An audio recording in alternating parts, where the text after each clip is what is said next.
नमस्कार, आप देख रहे हैं जनसारथी न्यूज। आज हम बात करेंगे अरविंद केजरीवाल की गिरफ्तारी के बाद देश की राजनीति में दिन ब दिन होने वाली उठापटक पर। दिल्ली के मुख्यमंत्री अरविंद केजरीवाल को गिरफ्तार करने के बाद अब उन्हें 15 अप्रैल तक के लिए न्यायिक हिरासत में भेज दिया गया है। शराब घोटाले मामले में ईडी ने उनके खिलाफ बड़ा एक्शन लिया है। लगातार 9 समन नजरअंदाज करने के बाद सियासी गलियारों में चर्चा पहले से चल रही थी कि सीएम केजरीवाल को गिरफ्तार किया जा सकता है। खुद आम आदमी पार्टी के तमाम नेता मीडिया के सामने ये बोल रहे थे कि सीएम को अरेस्ट कर लिया जाएगा। अब जैसा बोला गया ठीक वैसा हो गया। अरविंद केजरीवाल गिरफ्तार हो चुके हैं और जेल में हैं। चुनाव से ठीक पहले उन्हें इस चुनौती का सामना करना पड़ रहा है। 19 अप्रैल से देश पूरी तरह से चुनावी मोड में आ जाएगा और जब पहले चरण का मतदान शुरू होगा, ऐसे में सभी के मन में एक सवाल जरूर आ रहा है कि आखिर अरविंद केजरीवाल की गिरफ्तारी से फायदा किसको होने वाला है, आम आदमी पार्टी को या फिर भारतीय जनता पार्टी को। अब अरविंद केजरीवाल की गिरफ्तारी को सबसे पहले बीजेपी के सियासी चश्मे से समझने की कोशिश करते हैं। प्रधानमंत्री नरेंद्र मोदी ने कई साल पहले एक नारा दिया था, ना खाऊंगा ना खाने दूंगा। भाइयों बहनों, मेरा मंत्र है, न खाता हूं न खाने दूंगा। मतलब साफ था कि भ्रष्टाचार पर जीरो टॉलरेंस की नीति पर आगे बढ़ा जाएगा। इसके बाद जिस तरह से ईडी इनकम टैक्स विभाग की कार्रवाई में तेजी देखने को मिली, जिस तरह से जगह जगह छापे पड़े, जनता के बीच में एक संदेश गया कि लूटने वालों को जेल में जरूर डाला जाएगा। इसी कड़ी में दिल्ली के मुख्यमंत्री अरविंद केजरीवाल की गिरफ्तारी हुई है।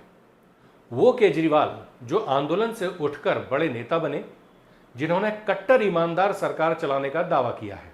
लेकिन इस गिरफ्तारी के बाद 2 सबसे बड़ी चुनौतियां आप संयोजक के सामने खड़ी हो चुकी हैं। पहली तो उन पर लग रहा भ्रष्टाचार का आरोप, और दूसरा जिस मुद्दे को लेकर उन पर ये सारे आरोप लग रहे हैं, अब समाज कहने को तो एक आम चलन बन चुका है।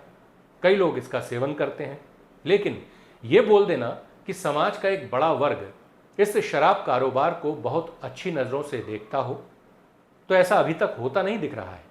इसी वजह से अरविंद केजरीवाल का नाम जब शराब घोटाले के साथ जोड़ा जा रहा है, तो एक अलग सा बैगेज उनके ऊपर और चल रहा है। खुद को निर्दोष साबित करने के लिए सिर्फ सभी आरोपों से बरी नहीं होना है, इस शराब कारोबार से भी खुद का पीछा छुड़वाना उनके लिए जरूरी है। बीजेपी इस समय ये नैरेटिव सेट करने की कोशिश कर रही है कि आम आदमी पार्टी दिल्ली में शराब कारोबार को और ज्यादा बढ़ाना चाहती थी, उसे हर गली गली में दुकान खोलनी थी। ऐसे में इस मैसेजिंग से खुद को अलग करना भी एक बड़ी चुनौती साबित होगा। आइए अब ये जानने की कोशिश करते हैं कि बीजेपी को क्या सियासी फायदे इस सब में दिखाई दे रहे हैं। अरविंद केजरीवाल के लिए एक बड़ी मुश्किल ये भी है कि गिरफ्तार होने के बाद अगर उन्हें राहत मिल भी जाती है, तो इस बात से कोई इनकार नहीं कर पाएगा कि एक मामले में उन्हें अरेस्ट किया गया था। यानी अगर मान लिया जाए कि सीएम को जमानत मिल जाए या फिर कोर्ट कुछ राहत उन्हें दे दे, फिर भी यह साबित नहीं होने वाला कि उन्हें शराब घोटाले में क्लीन चिट दे दी गई है। उल्टा यह तमगा और लगा रहेगा कि वे जमानत पर बाहर चल रहे हैं, जैसी कि बीजेपी की राजनीति पिछले कुछ सालों में देखने को मिली है। वो किसी के जेल जाने से ज्यादा उसके जमानत पर बाहर घूमने को मुद्दा बनाती है। उसका कोर वोटर तो उस नैरेटिव को पूरी मजबूती के साथ सपोर्ट करता भी दिख जाता है। अब बात यह कि आम आदमी पार्टी को इस सब में क्या फायदा दिख रहा है। ऐसे में बात चाहे भ्रष्टाचार के मुद्दे की हो या फिर शराब कारोबार की, बीजेपी दोनों ही पिच पर आम आदमी पार्टी को घेरने का काम करने वाली है। लेकिन ऐसा नहीं है कि यह सियासी पिच सिर्फ बीजेपी की बैटिंग के लिए मुफीद दिखाई दे रही हो। यह नहीं भूलना चाहिए कि सियासी जानकार तो अरविंद केजरीवाल को भी पीएम मोदी जैसा ही एक दूसरा बड़ा नेता मानते हैं। लेकिन यह सही बात है कि अनुभव में कई सालों का अंतर जरूर है, लेकिन फिर भी ये जैसी सियासत दोनों नेताओं की रही है, कई बातें समान दिखाई पड़ जाती हैं। सबसे बड़ी समानता तो ये है कि दोनों ही नेता चुनौतियों को अवसर में बदलना जानते हैं। अगर नरेंद्र मोदी की सियासत पर नजर दौड़ाई जाए तो पता चलता है कि उनके करियर में भी कई मौके ऐसे आए जब लगा कि सब कुछ चौपट हो जाएगा, लेकिन उन्होंने अपनी सूझबूझ से हर चुनौती से पार पाने का काम किया। गुजरात दंगों को लेकर उन पर जितने भी आरोप लगे, उन्होंने सीधे सीधे गुजराती अस्मिता का मुद्दा उठाया और कई सालों तक इसी इमोशनल पिच पर वोट भी पा लिए। गिरफ्तार हुए केजरीवाल के पास इस समय क्या क्या कानूनी विकल्प बचे हैं, ये भी जान लेते हैं। अब उस पिच पर खेलने वाली तकनीक को विक्टिम कार्ड कहा जाता है, जहां पर जनता के बीच में ऐसा दिखाने की कोशिश होती है कि हर कोई एक ही शख्स के पीछे पड़ा हुआ है। अब अरविंद केजरीवाल की तो वैसे भी छवि ऐसी बनी हुई है जहां पर उन्हें दिल्ली का एक बड़ा वर्ग बतौर अपना नायक देखता है। वे जब भी बोलते हैं कि वे सबसे कट्टर ईमानदार व्यक्ति हैं, तो कई लोग उन पर विश्वास करते हैं। ऐसे में उनकी गिरफ्तारी होना उन तमाम लोगों के लिए किसी सदमे से कम नहीं है।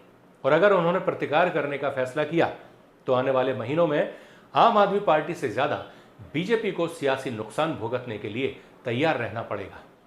यहां समझने वाली बात यह भी है कि देश में सहानुभूति फैक्टर मायने रखता है। कौन भूल सकता है कि इंदिरा गांधी की हत्या के बाद कांग्रेस ने 400 से ज्यादा सीटें जीतने का रिकॉर्ड अपने नाम कर लिया था। कोई विकास हावी नहीं था, किसी का कोई करिश्माई चेहरा भी नहीं था, लेकिन बस एक टीस थी, डर था, और जनता ने इतना बड़ा जनादेश देने का काम किया। इस समय आम आदमी पार्टी तो उसी जनादेश को अपनी ताकत मानकर चल रही है। उसे लग रहा है कि यह गिरफ्तारी अब जनता के बीच में केजरीवाल की छवि को और भी ज्यादा मजबूत कर देगी। आम आदमी पार्टी के तमाम नेता जिस प्रकार की बयानबाजी भी कर रहे हैं, इशारा साफ है कि सहानुभूति पाने की पूरी कवायद चल रही है। आतिशी बोल चुकी हैं कि नरेंद्र मोदी अगर किसी से डरते हैं तो वो अरविंद केजरीवाल हैं। सौरभ भारद्वाज भी बोल चुके हैं कि मोदी को हराने का अगर कोई दम रखता है तो वो केजरीवाल हैं। अब ऐसे बयान भी उस नैरेटिव को हवा देते हैं। इसके ऊपर राष्ट्रीय स्तर पर पूरे इंडी गठबंधन के सामने भी छवि ये बनती है कि बीजेपी ने सिर्फ अरविंद केजरीवाल को गिरफ्तार करवाने का काम किया है। ये बात अलग है कि गिरफ्तारी ईडी ने की है, लेकिन नैरेटिव विपक्ष ही सेट कर रहा है कि बीजेपी के इशारों पर सब कुछ हो रहा है। मतलब साफ है कि बीजेपी आम आदमी पार्टी से सबसे ज्यादा डर रही थी। आम आदमी पार्टी तो हमेशा से ही खुद को इस स्थिति में लाना चाहती है जहां पर विपक्ष के दूसरे नेता भी कहने को मजबूर हो जाएं कि केजरीवाल ही मोदी का मुकाबला कर सकते हैं। अब यह गिरफ्तारी वो मौका भी बनाने का काम कर सकती है। बड़ी बात यह भी है कि अरविंद केजरीवाल आंदोलनकारी छवि वाले नेता हैं।